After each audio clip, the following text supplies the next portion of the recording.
professional baseball people that we have working here, and we listen, we think, we self-reflect, but I got to really sit down and look at things and look at what's out there in the market, and you can't force stuff, and sometimes the market is the market, and you need to know what's there before you start picking and choosing your goals. So I just, this is very fresh. We just got off a plane. I'll have probably a lot more to say later. You said any perceived shortcomings would be directed to you. When you kind of look back at 2023, what were the shortcomings, if any, that stand out to you? Well, I wish we made a better playoff run. The regular season, 101 wins in the American League East. Probably we were dreaming of that when we started the rebuild. It seemed impossible, and the people here pulled it together, and I think it's just a historic achievement. This group of players, regardless of where else they go in their careers and their lives, I hope that the city of Baltimore remembers this group for kind of reminding the world that this is Baltimore and we do baseball here, and that's my goal going forward, as long as I'm responsible for keeping that being the case. And it's the guys in that room that really made it happen. In that sense, did that exceed your expectations for this year, as you said at the beginning? I think it had to have. I went to meetings, and I probably didn't say it perfectly, but in our division, to make yourselves the favorite in our division is really, really hard. And it's going to be hard again next year, too. We've got 5 organizations that know what the hell they're doing, that are some really big cities. One of them's a country, and we're all going for it. I don't think there's another division in baseball where there are 5 teams came out at the beginning of the year and said, we're all going for the playoffs. We were the only one. We beat each other up all year. It was a couple of historic ways where you could say that was the strongest division in baseball history.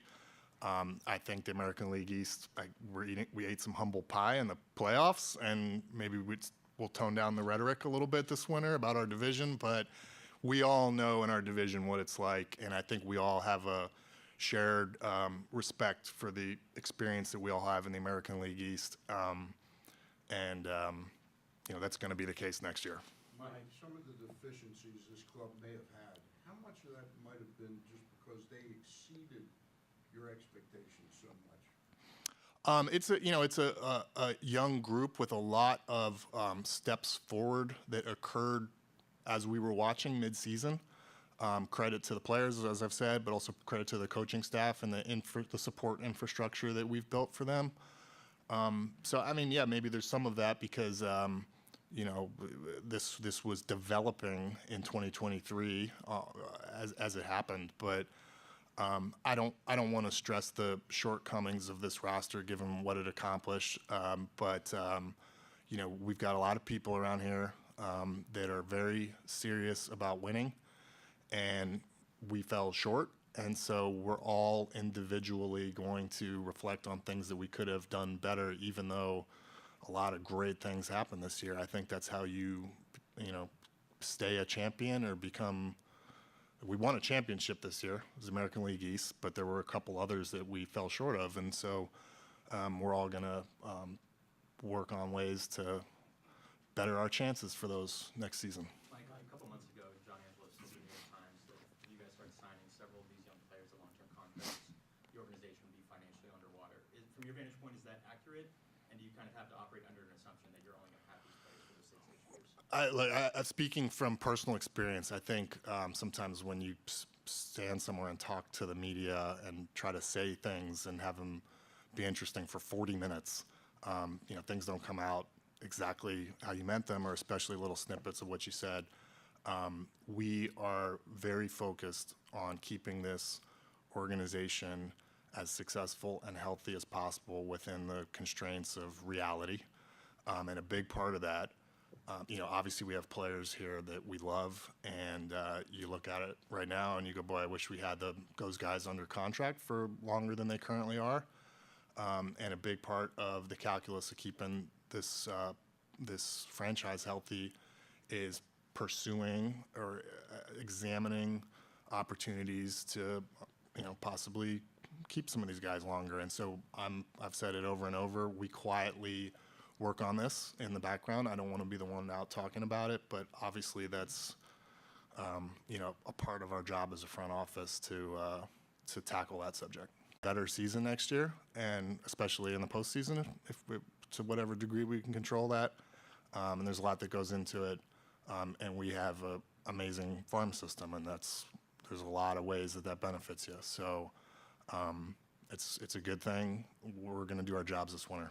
Like you just alluded to it. I mean, every team that suffers a season-ending loss, you hear in the locker, you hear in the clubhouse afterward, will be back.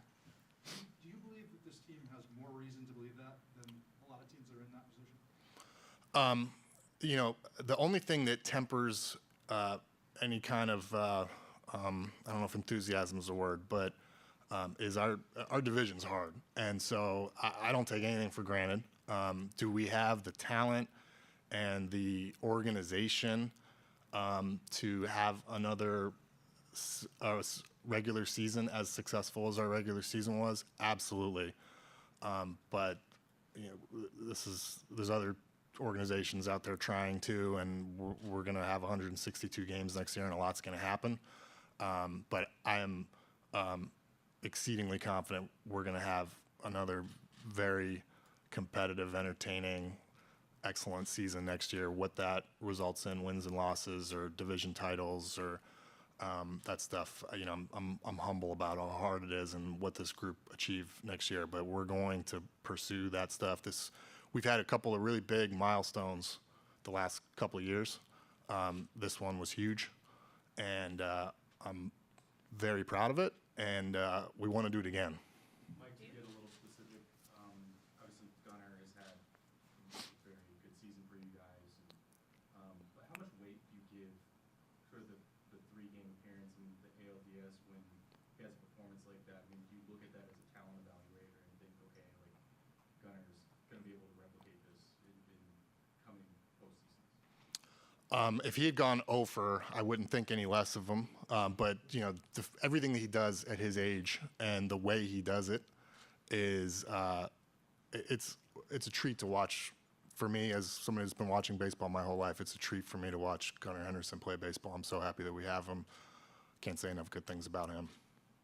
Mike, you mentioned obviously, that there were shortcomings this year, but there were also a lot of bright spots too. When you look back at the smaller moves made, O'Hearn, Coulomb, and kind of some other guys down the line, how pleased are you with how maybe some of those less moves that weren't so much in the spotlight kind of panned out for you guys?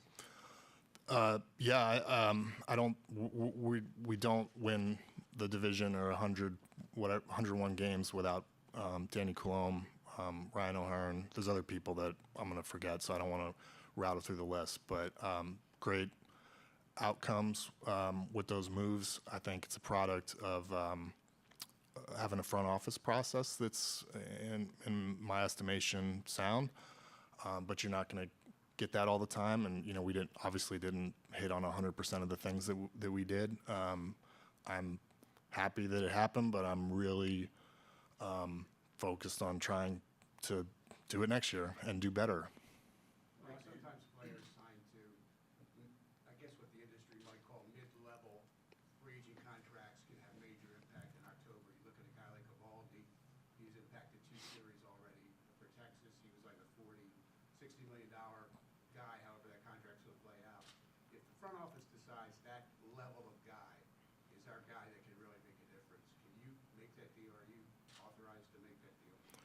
Yeah, I look at everything on a case-by-case basis, and there are players and trade targets that we have pursued in the last 12 months that we didn't get them, and we're in the ranges that you're alluding to, and that those pursuits will be on the menu again. We're trying to win, and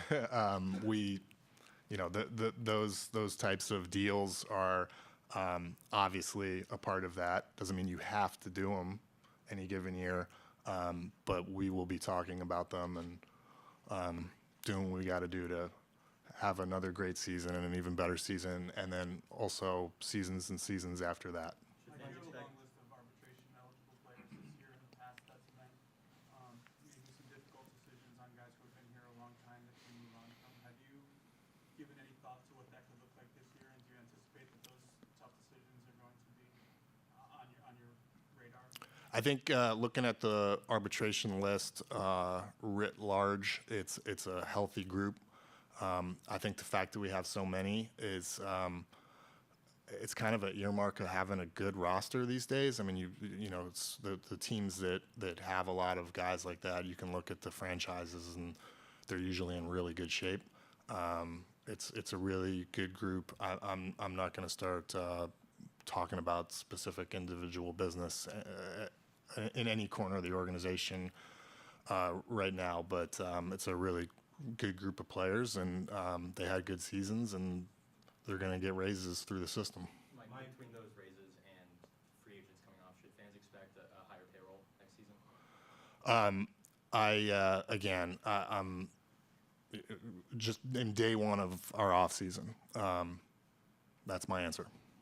Mike, obviously the money is the money, but you know, when you look at the 101 win roster, when you go into one of meetings or go into meetings with free agents this winter, do you see maybe a stronger case to be made for guys to come to this team as sort of, hey, we have proof of concept, we have this young roster that won 100 games?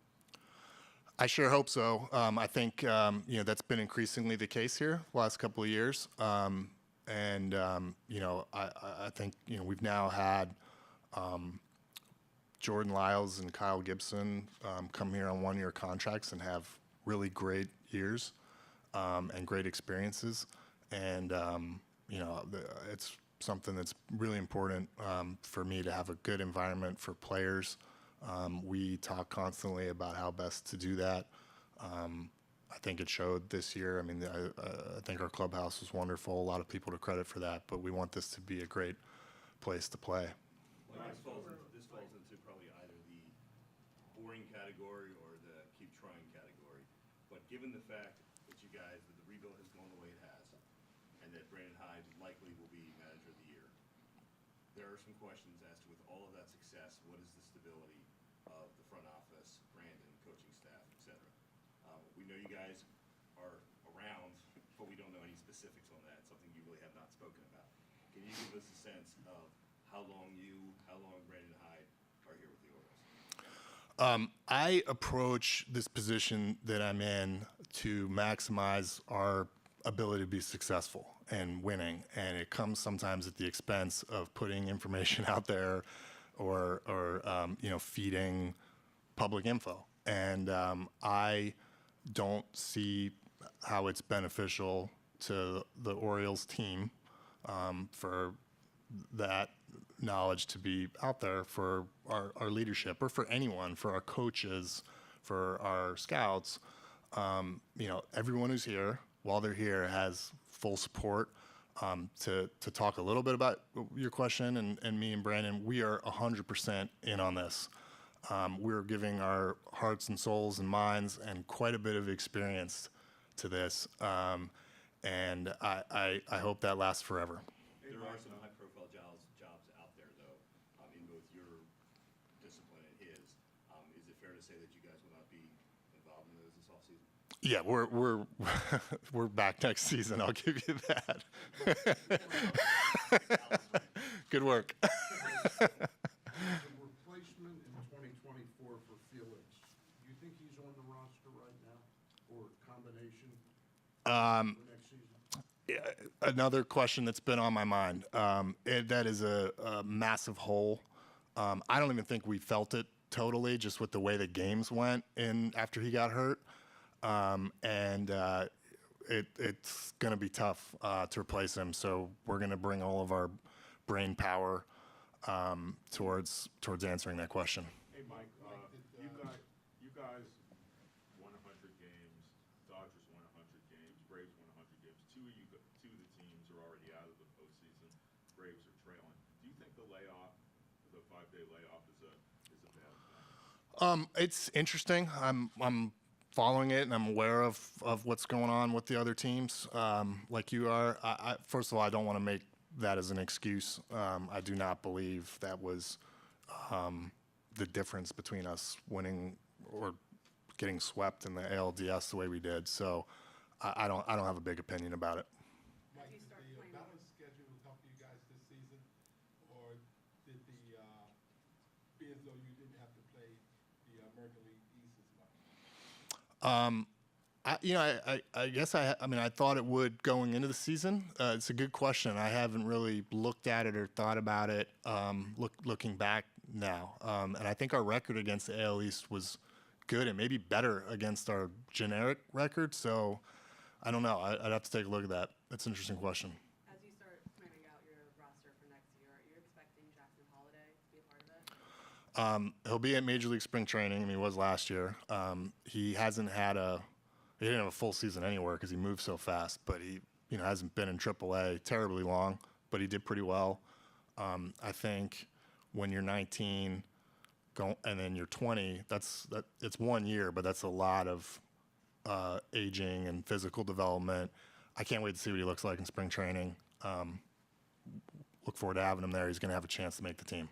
I know hindsight is 20/20 with these things, but considering what happened in the postseason, do you think that you guys did enough at the trade deadline to bolster this roster? I lament that our outcomes at the trade deadline, I guess obviously didn't propel us through the ALDS. On the other hand, I was very focused on winning the division, and we did that. And we had some guys that came in and sort of helped fill some holes at the right time to rest our pitching staff, and I think that was helpful. We had all kinds of things going on at the trade deadline that just didn't happen. And like I said, for the players, sometimes the ball bounces and doesn't go your way. But it's absolutely something that we reflect on and want to do better. And again, as I said, I think that to people that are focused on our shortcomings this year, which to me, I mean, we had a great year, but we fell short. Those are best directed at me, and that's the way I'm going to approach it this winter as we think about how to get better. But also this group and this front office, we use methodologies and philosophies. We're constantly curtailing them and trying to make them better, but we use methodologies and philosophies that got us from the depths of despair to where we are right now as an organization. And we use them because they work. And you don't want to betray them too often, because I think we've proven that we've got good information and good guiding principles and good people. So that's my thoughts on that. Mike, with the myriad young pitchers who went through the season, set highs in innings totals or games, how beneficial can the season be going forward?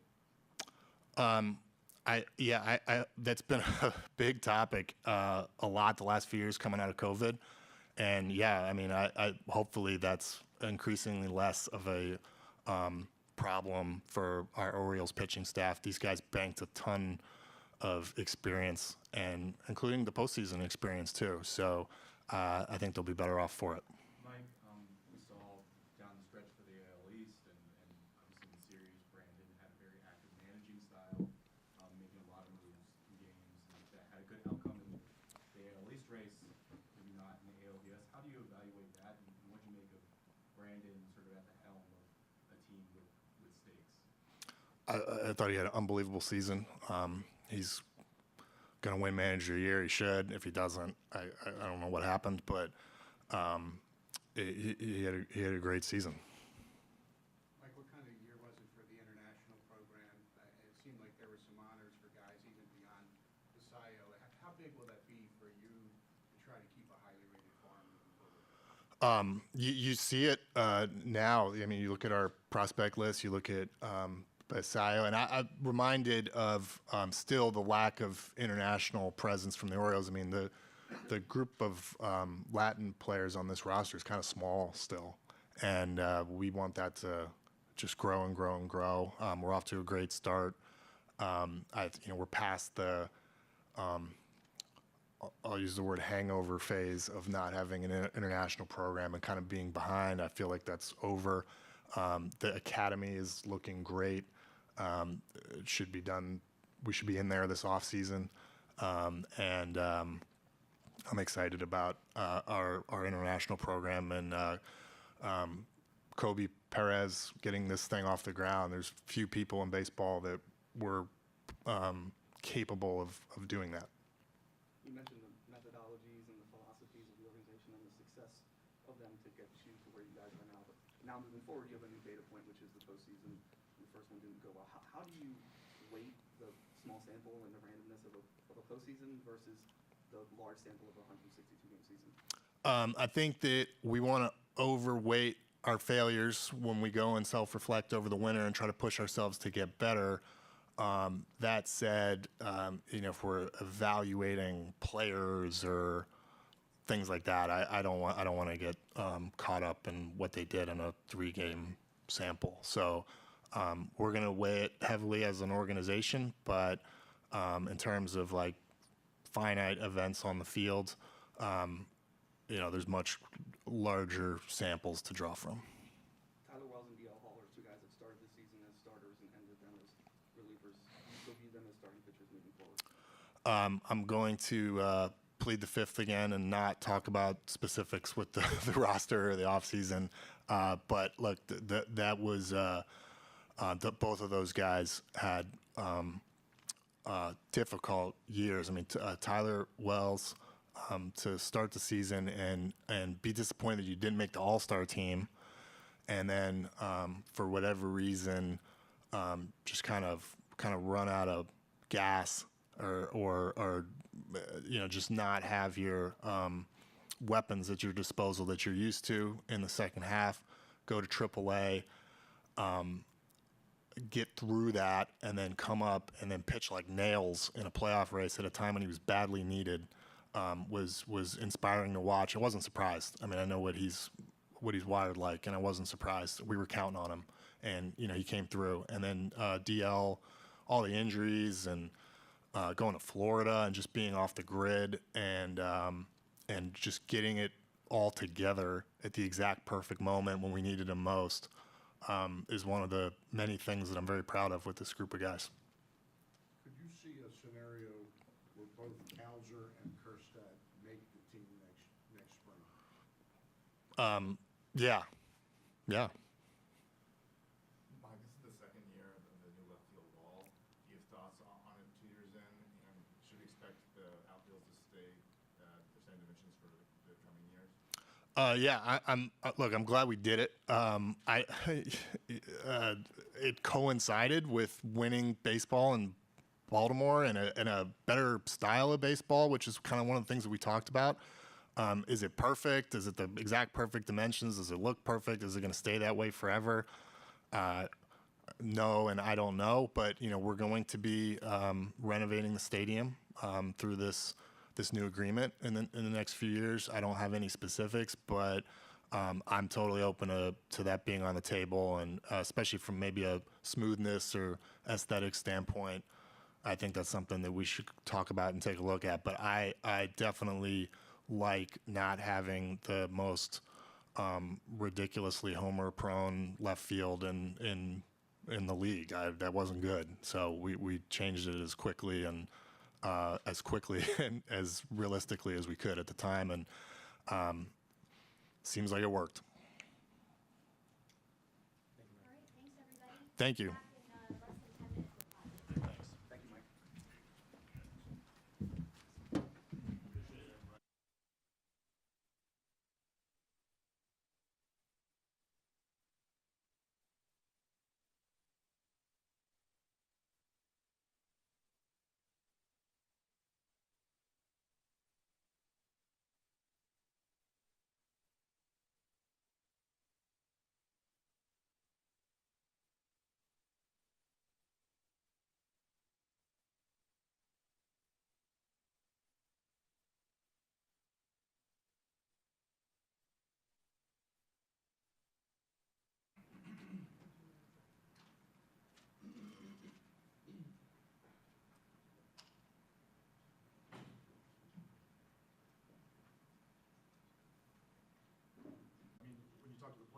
What's your sense of how they see the future of this team? Well, yeah, but there's not many players. I don't know how many guys are still here, and most of the guys are getting on in the car or going in an airplane probably right now. But spent the morning with him yesterday.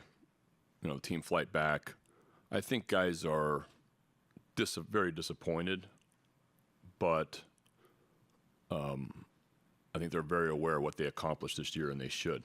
It's really, really hard what we did. And it's really, really hard what we did after losing 110 games 2 years ago. That's unprecedented. And so they need to know that, and they need to understand that. And we came up short of what we expected out of ourselves. But there's a lot to be proud of, and there's a lot to the guys are going to be back. There's going to be a lot to look forward to because they're really good players. Like, Brandon, Mike said that, that like if there's any deficiencies on the roster, any deficiencies that occurred in the postseason, that's on him. That's on him and the building. But when you look at you and the postseason, I mean, do you look at things that you wish you would have done, or is it just kind of the way the script went? Whenever we lose any sort of game, whether it's in April or the postseason, I take it as harder than anybody else. And so when things don't work out the way that you want them to work out, I mean, I wear it big time. So whether it's division series or a game against Texas in April, you know, I take losses hard.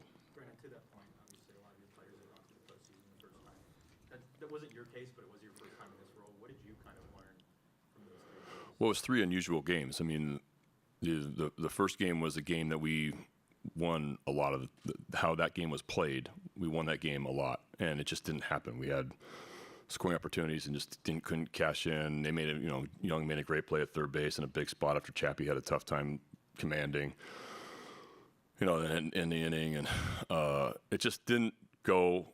I feel like we didn't get any bounces or breaks, and then it's tough to play catch up in the postseason and from the second inning on. That's just bottom line. And so there's a lot of things to look back and you wish things went differently.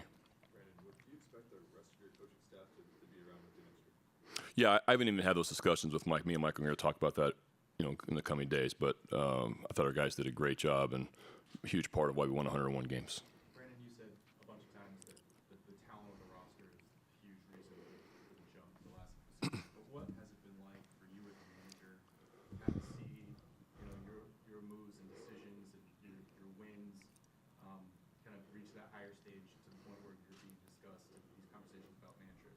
I don't. That's nice. I'm still pissed, to be honest with you. So I don't, you know.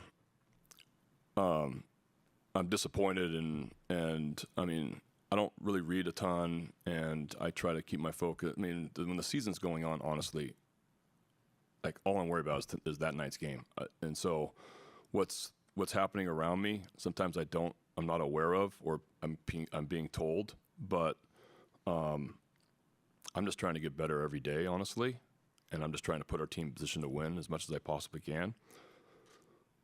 So, you know, whatever people say, they say, and if it's nice things, that's great.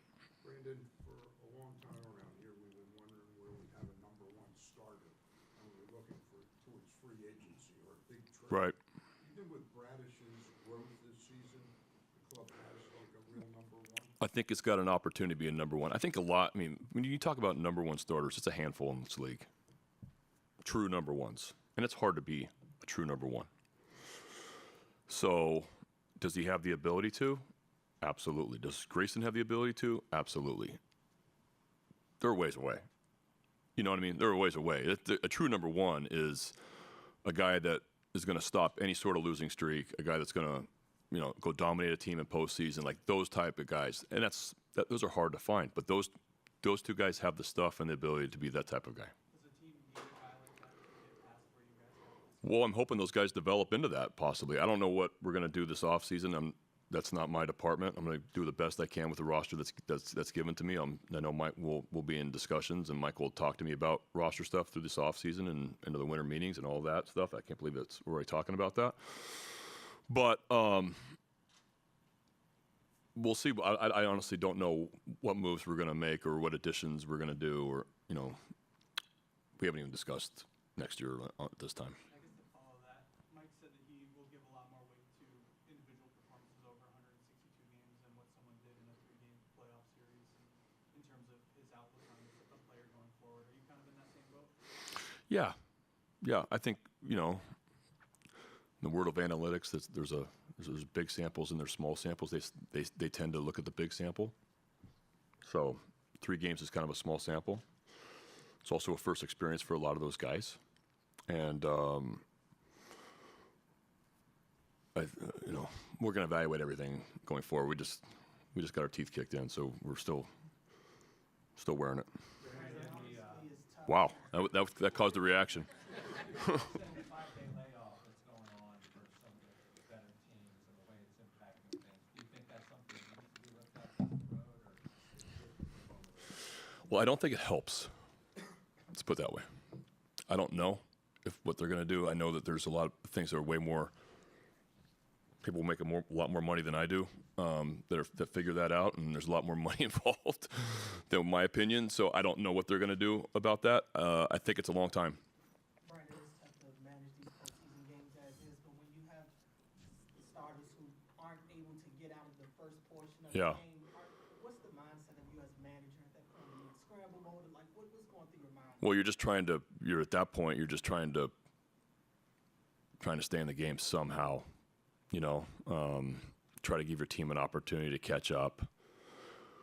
Without a long guy, especially in that second game, I knew everybody was going to pitch. And so it was like trying to find the right spot for every single person, knowing that if we could stay in this game, I'm going to need these certain guys later in the game and not, you know what I mean? So that was challenging, and that blew up on us, kind of that middle or the early third of that game. So I don't know. I mean, that's when your starter gets knocked out in the second inning, the odds of winning are pretty low. Not that I'm thinking that at that time, but it's not. It's extremely challenging, and then if it happens twice, it's not easy. Brandon, with that irritation you're feeling, is that something you learn to carry forward in some fashion, or is it something you eventually? Probably not my strength. I don't like to lose. I don't like to lose, and I don't like to lose like that. And I wanted our players to jump around again, and I didn't want to. It's a really cool group. You didn't want to get on the plane after something like that. After losing like 3, and you wanted to see them play. Continue to play. That's the bottom line. You just didn't want the season to be over. Brandon, Cedric Mullins had 2 stints on the IL, had a really bad September, carried over the postseason. How much of it was he as healthy as he needed? I'm not really sure. I think the health, I'm sure, played a part into the lack of consistency, but he, said it was a big part of our team, and he wanted to be out there, and he wasn't giving indication that he was hurt of any sort. And I'm sure, like everybody, was banged up, and I know he needed those days off, but he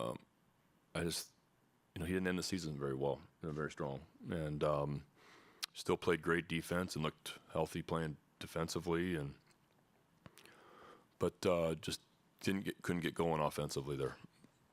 Brandon, you mentioned, of course, it's Mike's job to put together the roster in the offseason, but what's your role in the talent evaluation? Can you speak a little bit to the kind of conversations you guys have together? Well, I think we take a little bit of a break, and then as the postseason wraps up, and we start talking about the roster next year and free agents that are available, and he'll clue me in on some of the targets and why and those type of things. That's I'm not heavily involved in the transaction process, or I think as we, like last year, once we start targeting free agents that we're interested in, then I become a part of the process of the recruitment process a little bit, where I talk to, there's a lot of a lot of guys we talked to last offseason, and I was a part of, talking about our organization and talking about our team to those players. So I'll be involved in that way.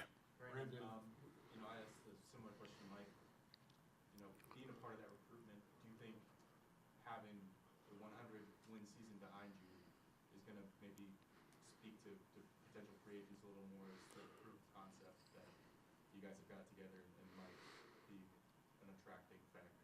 Yeah, I mean, I look back at all those players we talked to, the ones that didn't come here. We were pretty right on. We were honest. We thought we were going to be pretty good. We thought they could be a help. We thought that our team was going to be exciting and have a chance to win the AL East, and we were right. And everybody that from last year was very interested because of the talent we had on our team and what we were going to look like going forward. And we said what we were going to do.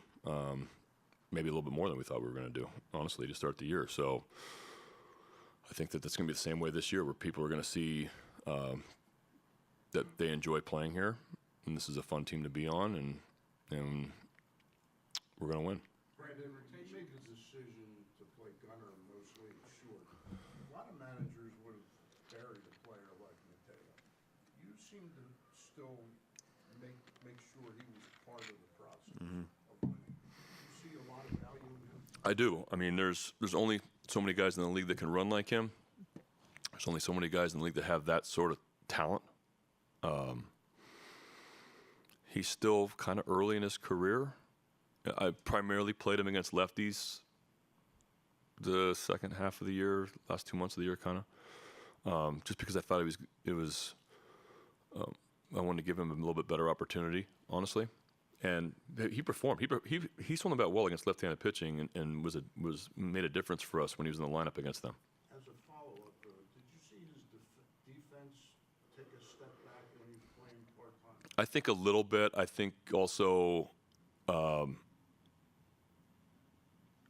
because he was out there more inconsistently, I think that might have played a part in that a little bit. But I think that he still could be a really special defender. I think that going from playing mostly every day to then being part-time, or there was a run in early September-ish that I think we faced like 15 righties in a row. So he got really sporadic playing time there, and that's hard to do. It's hard to do to stay sharp defensively and also keep your mind right and ready, and that's something he's going to learn. I mean, he's still 3 years into his career, and so it wasn't like we're rolling veteran dudes out there that, like Adam Frazier, if he didn't play for 5 days, knew how to, because he's been in the league for 9 years. And that's just part of growing up as a major league player. The retention concern for you guys late in the year, Brandon, was the season inning limits for some individual pitchers. Yeah. Obviously, you went to the six-man. Now the guys got through that. What are you going to do for the 2024 rotation? Well, let's go. I mean, for me, the six-man, when we decided to go to a six-man rotation, that possibly was a season saver. Because I feel like all those guys, that was kind of crunch time a little bit, and it allowed all those guys to get an extra day, and they showed what they could be like when they're rested, and I think that was the right thing to do for every one of them, because they were flying over their innings because they were all pitching so well, and we needed them. So they, for me, that was a huge part of our season, is when we made that decision at that point.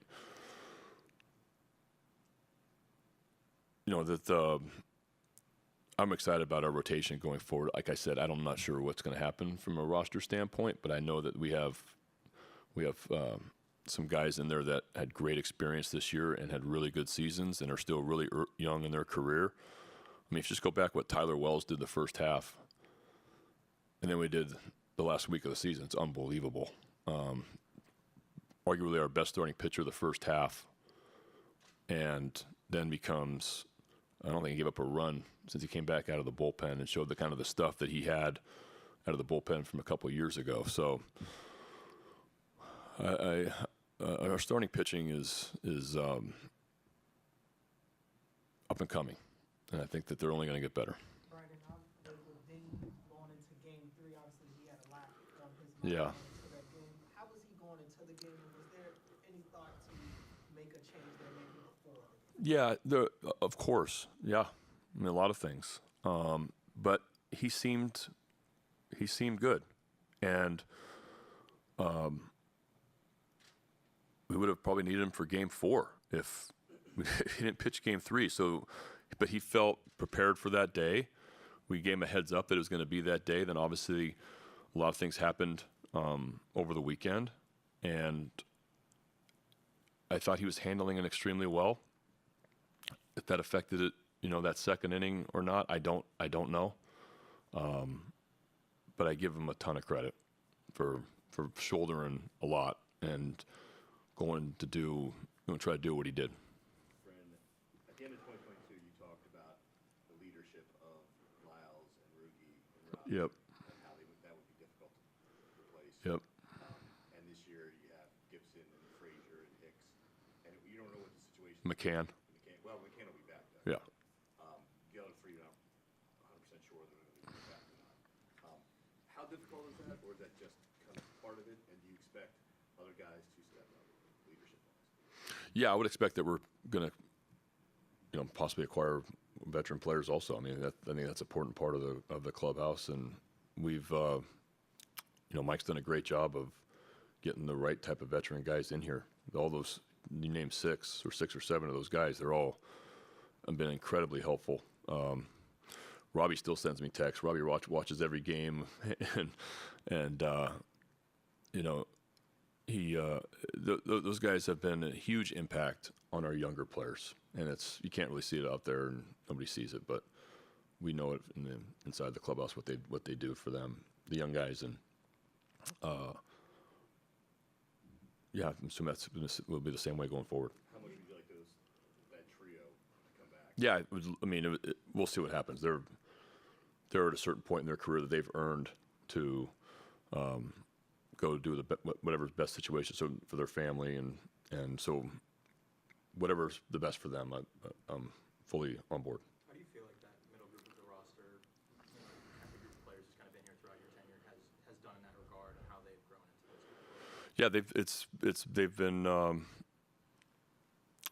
I've seen a lot of growth. I mean, a lot of growth in Santander and Hayes, and how they're just more vocal now and established. And Hazy starts the All-Star game. Santander's the best switch hitters in the league. So, just they've gotten older and they've had more experiences now, and they're not afraid to speak up. They've matured extremely well. They're fun to be around. When you look forward to spring training, I know it's really far away, but what are you most looking forward to seeing there? The camaraderie come back together, certain players? Absolutely. I mean, it's a great group. I think they're going to come into spring training extremely hungry. And I think the expectations are going to be even higher, which is what we want. And we're looking forward to embracing those. But I'm just looking forward, I just say goodbye to a bunch of them. I want them to enjoy their offseason as much as they possibly can. And looking forward to seeing them in spring ready to go.